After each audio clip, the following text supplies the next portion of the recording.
Hello et bienvenue dans ma cuisine. Aujourd'hui, je vous partage une recette de gâteau. Un peu gâteau d'anniversaire au chocolat, moelleux, gourmand et surtout sans lactose. On va commencer par faire fondre le chocolat noir et le chocolat blanc. Pour cela, je les passe directement dans un bol en métal de préférence au bain-marie. Le fait que ça soit dans un bol en métal va aller beaucoup plus vite et puis en vrai, j'ai pas de micro-ondes.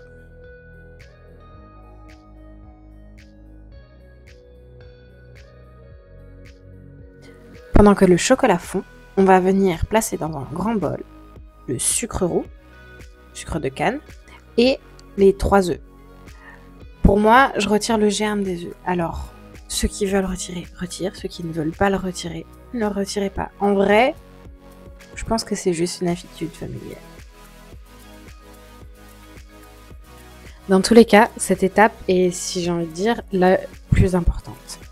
On va venir battre le mélange sucre-œuf le plus longtemps possible pour obtenir une texture, en tout cas la texture la plus mousseuse possible. Ah oui, et on n'oublie pas bien sûr d'ajouter des arômes comme de l'essence de vanille ou du sirop de vanille que j'ai là. Vraiment, cette étape, c'est ce qui va apporter la légèreté à la pâte et au gâteau.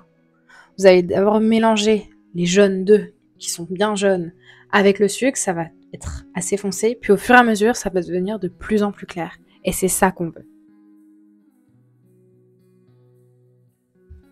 Revenons au chocolat qui est bien fondu.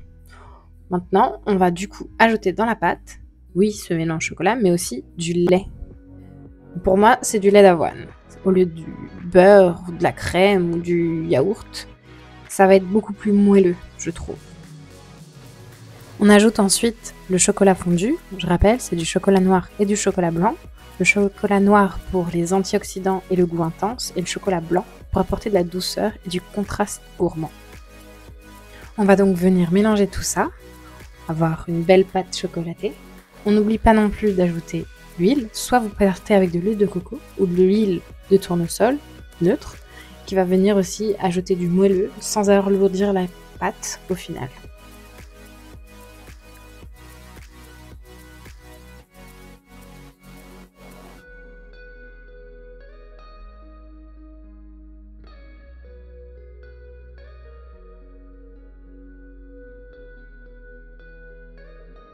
Passons maintenant aux ingrédients secs. On va venir ajouter du coup de la levure, une grosse cuillère à café, un peu de farine. On ne met pas toute la farine d'un seul coup. On veut que ça aille progressivement pour éviter des blocs d'un seul coup. On ajoute aussi un peu de sel et on n'oublie pas de la cannelle. On va venir mélanger tout ça. La farine d'épeautre, je l'aime bien. Non seulement elle est plus digeste que le blé classique, mais en plus dans un gâteau elle va venir ajouter un petit goût léger de noisette, je trouve.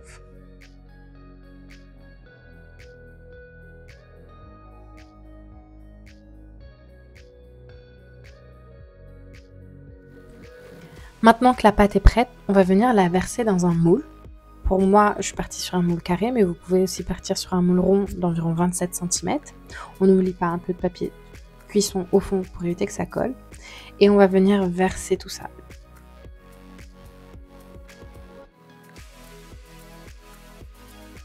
Maintenant, on va venir enfourner le gâteau à 180 degrés dans un four, bien sûr préchauffé, pendant environ 30 minutes.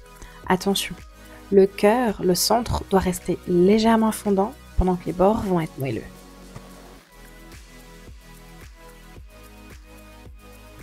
Et voilà, un gâteau au chocolat sans lactose avec des ingrédients parfois plus sains et surtout tellement gourmand. Il est moelleux, fondant, équilibré, parfait pour se faire plaisir sans culpabiliser. Parce que ce gâteau est quand même bien plus qu'une recette. C'est un moment de joie et de partage. En tout cas, j'espère que vos convives l'auront apprécié autant que les miens.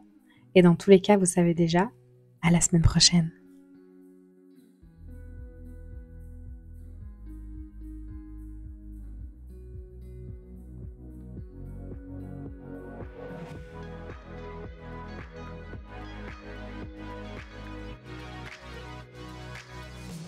Avant de partir, n'oublie pas de liker, mettre un commentaire et surtout de t'abonner.